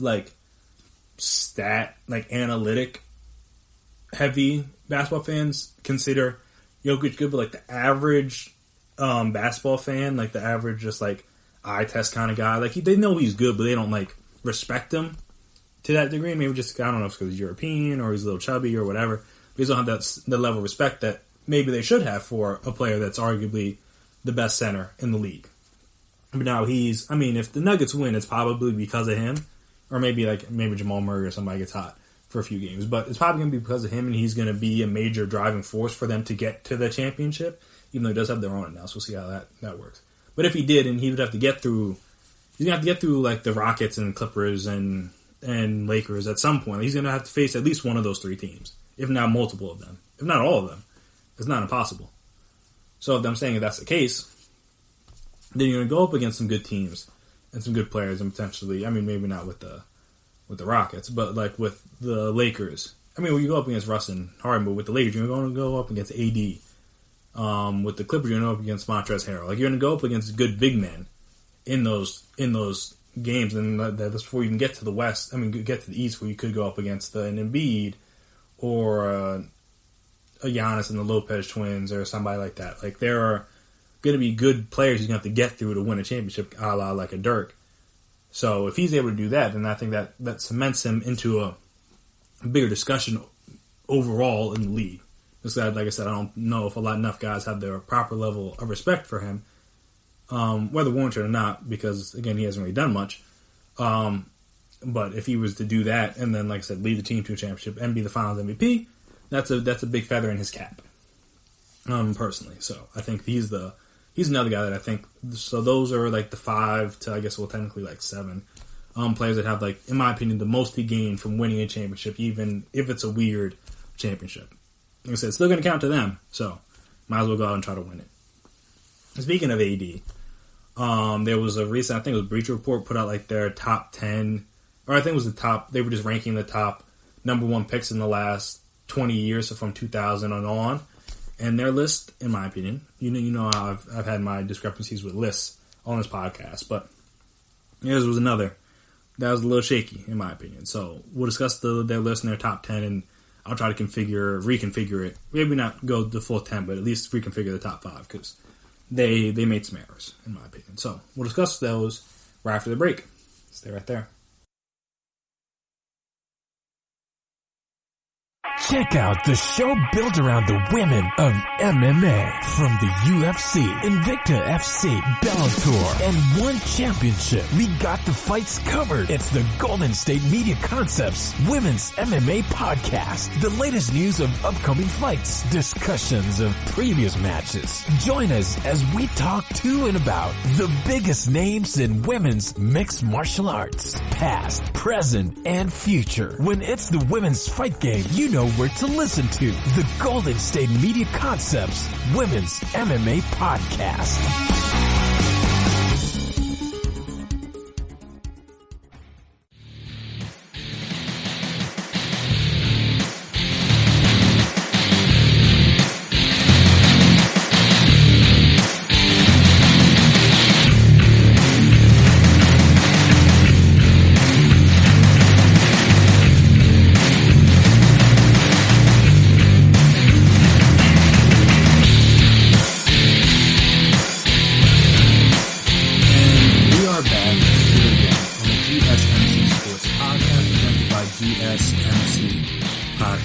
So, before I just go in on, this is Andy Bailey for Bleacher Report writing about this. And before I go in and rip his logic or his reasoning, we'll get into his methodology, so how he compiled the list. So, his list is based off of all the catch-all metrics that they'll use, that he chose to use. So, blocks, plus minus, win shares per 48, and player efficiency rating are all tracked back to well before 2000. Each endeavors to put a player's overall contributions in one number, but they emphasize different things. We'll throw all three in there. They added usage percentage, and those are based on regular season and playoff numbers. They also added championship points and MVP shares. Championship points are the total number of teams bested in a title-winning season. So, for example, Andrew Will gets 29 points for his 2014-15 championship season. Even though, he had a little bit to do with it, but he wasn't like the main guy. But mainly because they were, obviously, you were better than 29 teams in that year. And then lastly, it's part of a fan vote, was a part of it. So those 11 different statistics, he compiled and ranked the 20, of those things. If you sort all 20 by the average of their ranks in those categories with a little extra weight given to fan vote, the overall order shakes out as follows. A few more notes. It is important to remember that some of the younger players, obviously there's younger players on here, so they kind of stuck, because they still have time to rise up, so they may be a little bit lower than they will be in like 5, even like, let alone 10 years, even 5 years. And cumulative variance of those catch-alls mentioned above were left out specifically to help the newcomers, but some of them were dinged by placeholders to account for the lack of playoff numbers. So, the worst one was Anthony Bennett, even though you could argue Kwame Brown's a little bit worse, but again, I'm not getting into all the advanced metrics of it, which is, again, it's an interesting way to do it, but, you gotta add in a little bit of eye test. You can't just go based on all the numbers, because numbers can get you to believe a lot of things. But we'll just get to the top 10, because that's obviously what people care about. You could read the whole article on Bleacher Report if you want to read every person and the thinking behind it. But so this one as follows. 10 was Ben Simmons. 9 was John Wall. 8 was Derrick Rose. 7th was Karl Anthony Towns. 6 was Yao Ming. 5 was Dwight Howard. 4 was Blake Griffin. 3 was Kyrie Irving. 2 was Anthony Davis. And 1 obviously was LeBron. So, in my top 5, you're going to keep on the same line. It's going to be LeBron. But, and again, I'm not going to do it based on like all these different metrics. Is when you add in the box score plus minus and the real plus minus and all these other things, you can, again, those can kind of be weighted. Interestingly, and obviously I know like Kyrie, he got the boost up just because he's won a championship, which most of these other people in the top 10 have not. But just objectively, if you take away like I said, the box score, the advanced stats.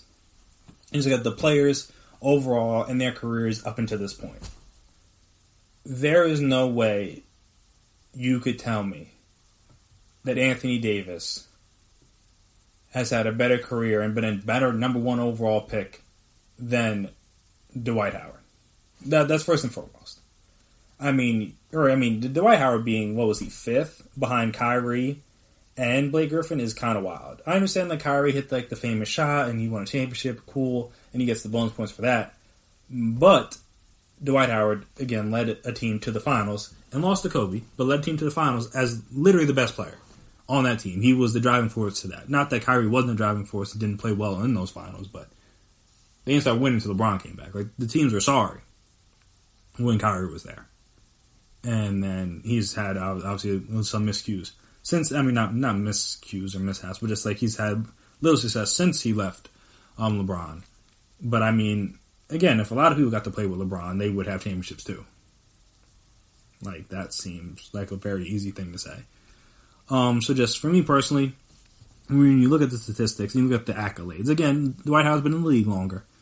But Dwight Howard is an 8-time All-Star, 5-time rebounding champ, 2-time block champ, 8-time All-NBA, 5-time All-Defensive Team, and a 3-time Defensive Player of the Year award recipient. And again, he led a team to the finals. Not on his own, but he was the best player. Maybe that's point blank period. Now, Anthony Davis, again, great player, been in the league half the time, but he's been to 7 All-Star games. He's 3-time block champ, 3-time All-NBA, 3-time All-Defensive Team.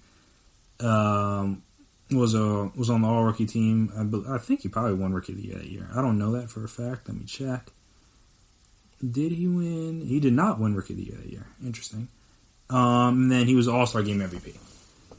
So again, nice stats. No, like I said, not too shabby at all. But if you're looking at it, the totality being a number one pick, because I think that's the issue with basing it solely on numbers. Like, if you're a number one pick, you're supposed to transform a franchise. You're supposed to bring great success to that franchise. Or bring that franchise back to relevance, as we'll talk about with somebody else on the list.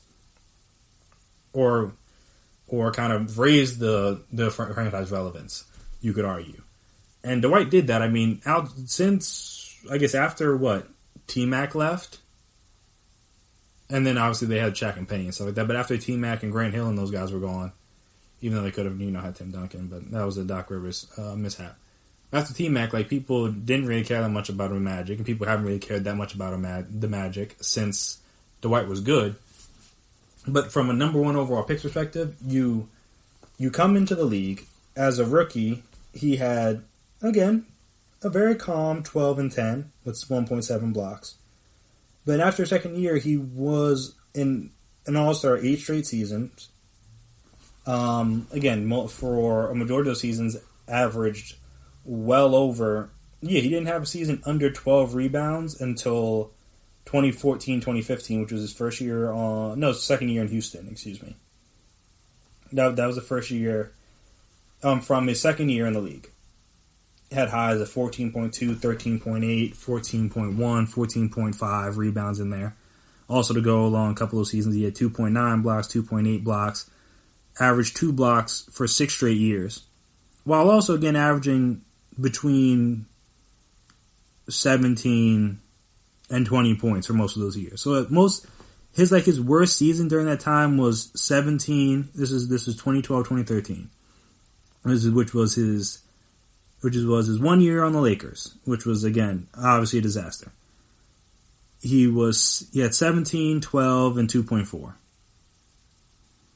Now, again, Anthony Davis, scoring-wise, been definitely better. Averaged 28, 24, stuff like that. But he's never had a season he's only had one season with 12 rebounds or more. And he's averaged a lot of blocks. I'll give him that. The blocks numbers are crazy. But, he's also more he's slender. He's more slender than like Dwight's got at least like 15-ish pounds on him, and is a bigger guy. And he's also like Anthony Davis came in to the league as a more overall offensive player. Again, Dwight was mainly just a post guy because that was back in 2004, 2005.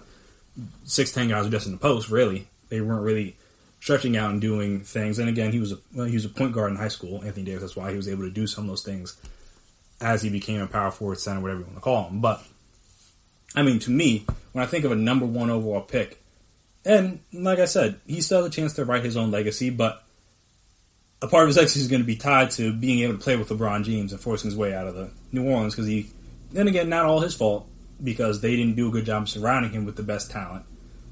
Giving guys like Solomon Hill a lot of money does not really help you. But at the same time, if you're the number one overall pick, you're supposed to help transform the franchise. And he had put up great numbers in the regular season, but what did he really do? At least Dwight, again, he led his team to a finals. I feel like that should count for something, but that's not a part of the number. Like the numbers don't account for that. I mean, I guess they did the championship thing, but I don't think that only matters if you win the championship. I don't know if that matters for every season if you count up that. I think it's just for the championship. I don't know. You'd have to ask Andy Bailey about that. But I just feel like being the best player on a team that gets to the NBA Finals should account for something as number one overall pick because that's what you try to do. You set out to do when you get drafted number one.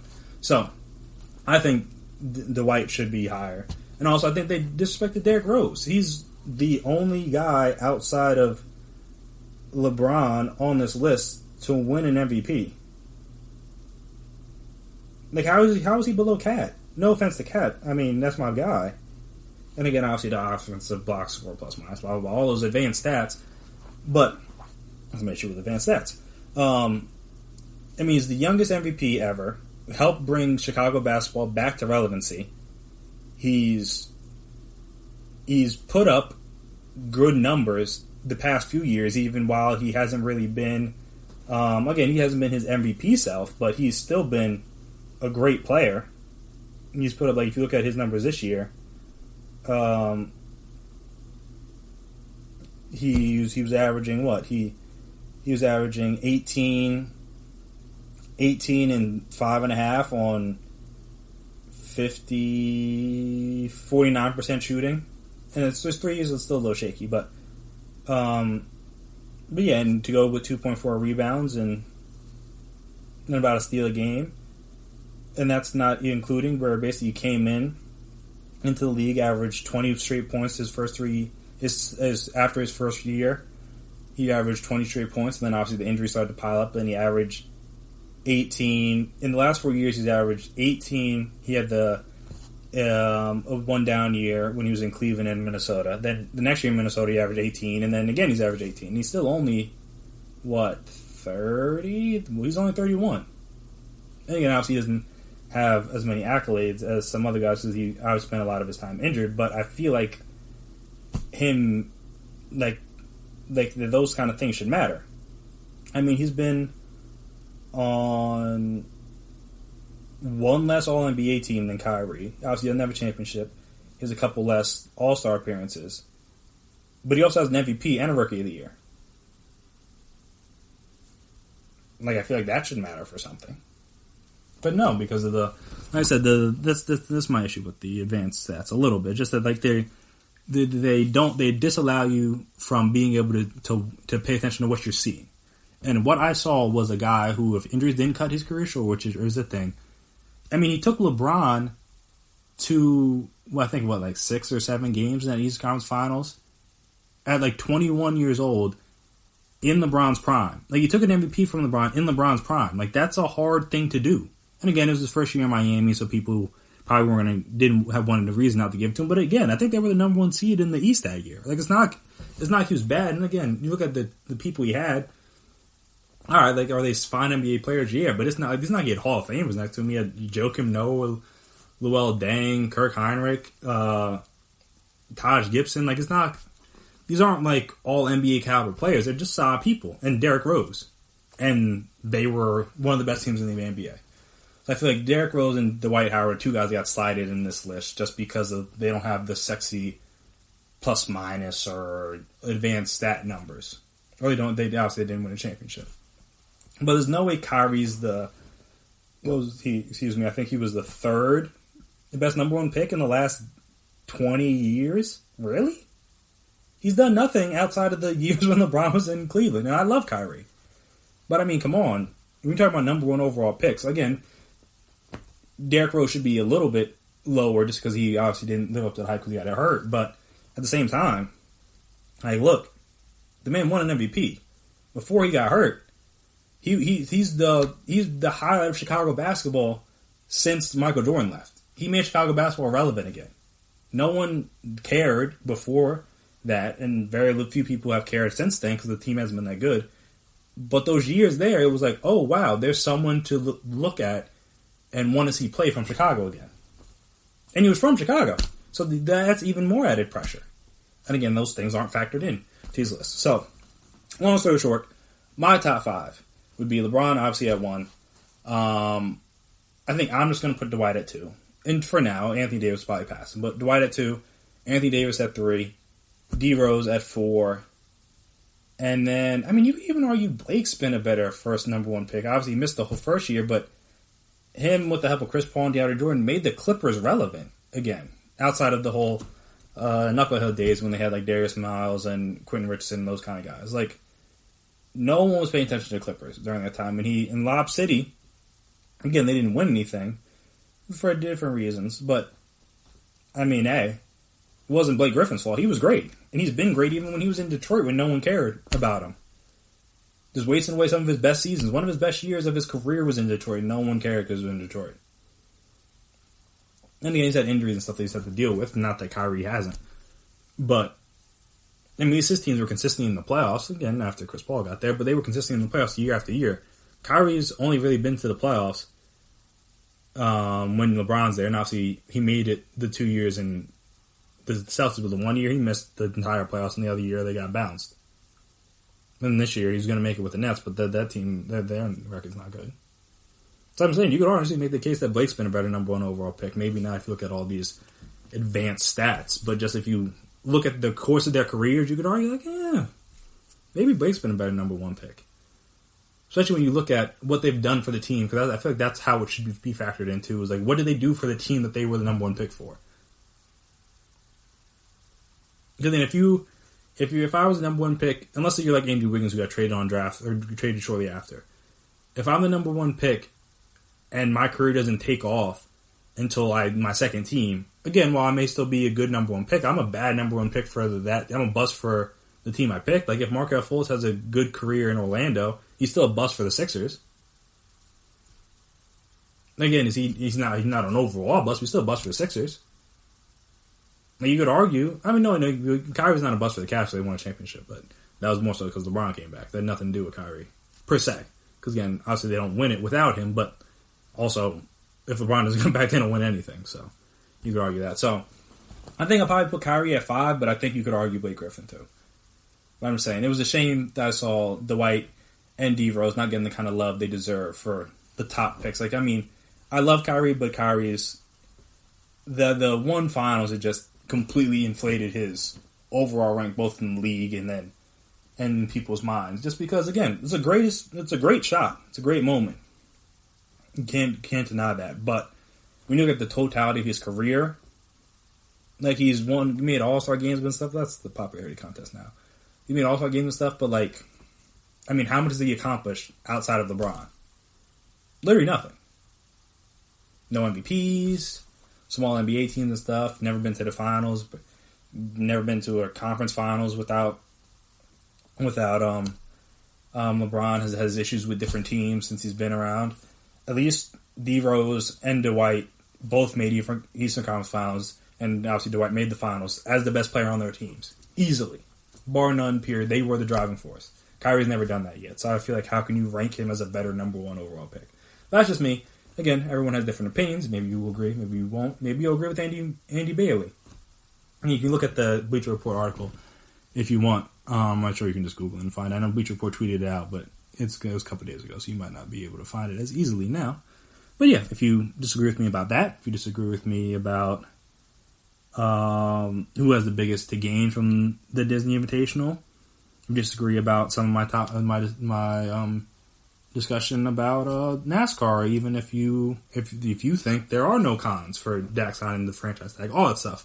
Feel free to debate me. Feel free to discuss those things. I'm more than happy to do that, and we can do that on social media because we're on social media.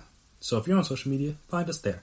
Twitter, Instagram, Facebook. As I said, we can talk, we can chat, we can debate, we can discuss. Also, if you haven't already, please subscribe to the podcast. Make sure you never miss an episode. Make sure you're always on top of when we drop our latest stuff. And also, if you could please as well, if you like what you've heard today, like what you've heard on past episodes, give us a 5-star rating, write us a review. Very appreciated, very helpful. Again, allow us to see what you guys like, what you guys dislike, ways you can improve, all that stuff. But I want to thank you guys for listening to another episode of the GSMC Sports Podcast presented by GSMC Podcast Network. Before I get out of here, as I always like to do, give my shout out to essential workers. So, retail, grocery store, doctors, nurses, EMTs, firefighters, like dollar store workers. These guys have been deemed essential. Anybody's been deemed essential. Delivery people, mail delivery people, FedEx, UPS, Amazon, people delivering and people in the factories. I know you guys have been through a lot. Uber, Lyft, all those kind of guys. Shout out to you. I know it's been rough during this pandemic, and you're doing the jobs that are helping keep the rest of us safe. And I know those kind of jobs don't go appreciated. I know I've seen a lot of grocery store people have to deal with a lot of stuff from people during this pandemic. So shout out to all you guys. I know. Hopefully it'll get easier. It probably won't. People are terrible. But again, if you don't hear an appreciation from anybody else, at least you will hear it from me. And again, if you're going out, just wear a mask. It's not that hard. Just wear a mask. Tip your bartenders, tip your waitresses if you're in a state where things are opening back up again. They've been through a lot. We've all been through a lot. But if you're going out having a good time, at least make sure that they can, at the end of the night, have a good time as well. Because those people obviously survive on tips. So, nice to tip them if you can. But that'll do for me here today. I have been Chris Blades. That has been my time. And until next time,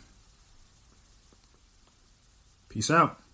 You've been listening to the Golden State Media Concepts Sports Podcast, part of the Golden State Media Concepts Podcast Network. You can find this show and others like it at www.gsmcpodcast.com. Download our podcast on iTunes, Stitcher, SoundCloud, and Google Play. Just type in GSMC to find all the shows from the Golden State Media Concepts Podcast Network, from movies to music, from sports to entertainment, and even weird news. You can also follow us on Twitter and on Facebook. Thank you, and we hope you have enjoyed today's program.